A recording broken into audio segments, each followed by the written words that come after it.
Assalamualaikum semuanya. Nama saya Dina Nur Safani dan di sini saya akan mempresentasikan tentang perubahan iklim dan pemanasan global. Saya dari kelas 11 MIPA 2 kelompok 3. Nah, masuk yang pertama, pemanasan global. Jadi pengertian pemanasan global itu adalah suatu kondisi di mana terjadi kenaikan suhu rata-rata di atmosfer bumi yang disebabkan oleh emisi gas rumah kaca seperti karbon dioksida, gas metana, hidrofluorokarbon, klorofluorokarbon, dan sebagainya.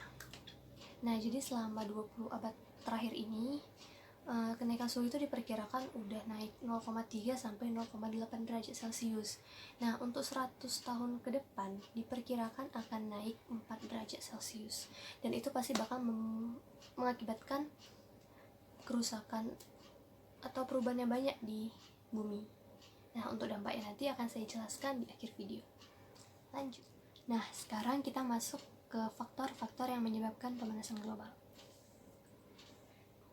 Di sini saya ada buat 8 faktor penyebab pemanasan global. Yang pertama ada efek rumah kaca, penggunaan CFC tak terkontrol, kerusakan lapisan ozon, polusi bahan bakar bensin yang secara berlebihan, penggundulan hutan, pemborosan listrik, polusi metana oleh pertanian dan peternakan, dan pembakaran sampah secara berlebihan. Nah, saya akan bahas satu persatu. Faktor yang pertama, itu efek rumah kaca. Efek rumah kaca kan disebut juga dengan greenhouse effect, yaitu suatu keadaan di mana sinar matahari atau radiasi dari matahari itu terperangkap di lapisan atmosfer atau lebih tepatnya di lapisan troposfer. Nah, jadi semakin banyak sinar matahari yang terperangkap di situ, maka semakin panaslah bumi itu.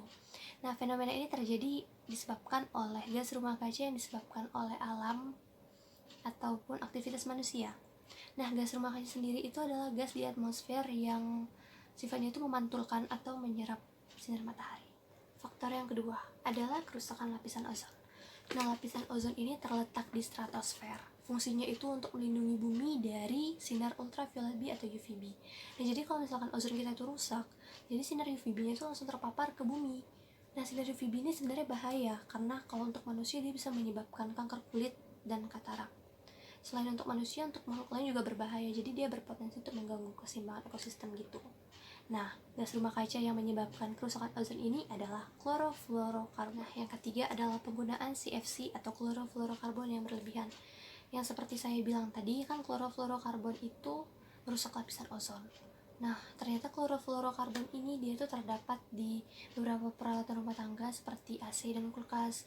Jadi kalau misalkan kita makainya tuh boros, kayak pakai AC terlalu sering gitu, jadi sebenarnya kita tuh merusak lapisan ozon secara nggak langsung dan bisa berpotensi mengakibatkan pemanasan global yang lebih berlanjut. Faktor yang keempat adalah polusi dari bahan bakar bensin. Nah, sekarang kan semua orang itu udah pakai kendaraan pribadi, mobil pribadi, sepeda motor sendiri gitu. Nah, dari kendaraan yang kita pakai itu, dia mengeluarkan karbon dioksida. Jadi karbon dioksida ini bisa dibilang salah satu penyebab utama terjadi pemanasan global. Soalnya dia ini gasnya itu merangkap panas dan gak bisa diteruskan keluar angkasa.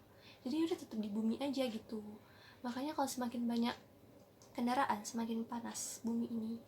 Nah, maka dari itu disarankan kita menggunakan kendaraan umum aja biar mengurangi polusi. Faktor yang kelima adalah penggundulan hutan. Ini masih berkaitan dengan karbon dioksida tadi. Nah, kalian tahu kan kalau misalkan pohon itu menyerap karbon dioksida. Jadi kalau misalkan hutan yang berisi pohon-pohon banyak itu digundulin, jadi kita kan nggak punya pohon lagi.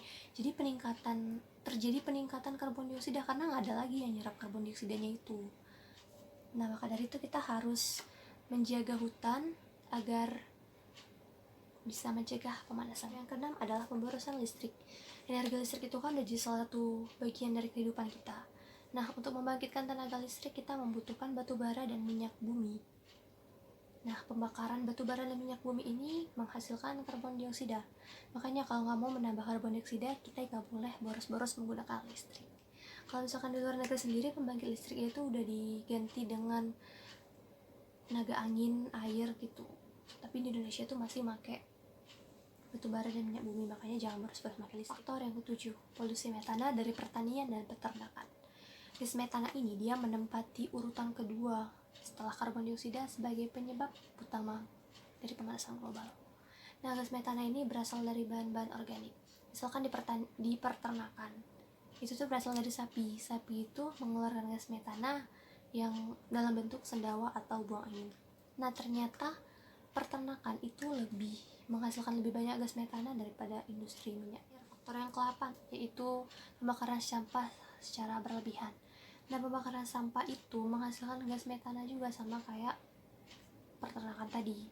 Nah, gas metana itu dia akan merangkap panas di atmosfer. Jadi itu bumi semakin panas. Makanya itu kalau misalkan kita disarankan untuk melakukan 3R, reduce, reuse, recycle, itu untuk mengurangi pembakaran sampah secara berlebihan itu dan mengurangi terjadinya pemanasan global. Sekarang kita lanjut ke proses terjadinya pemanasan global.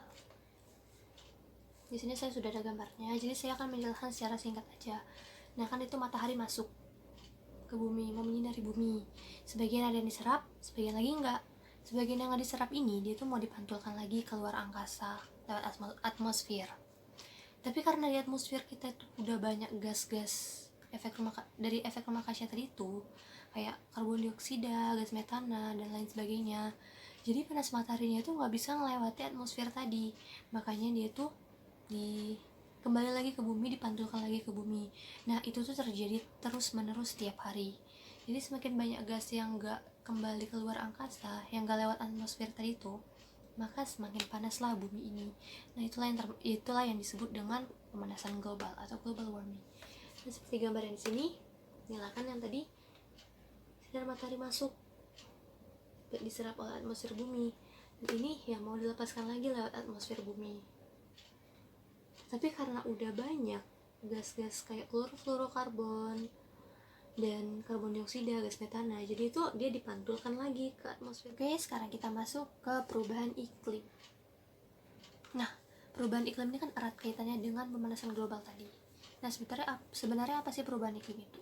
Jadi perubahan iklim itu adalah perubahan suhu, curah hujan, pola angin, dan beberapa efek klimatologi lainnya yang berubah secara drastis.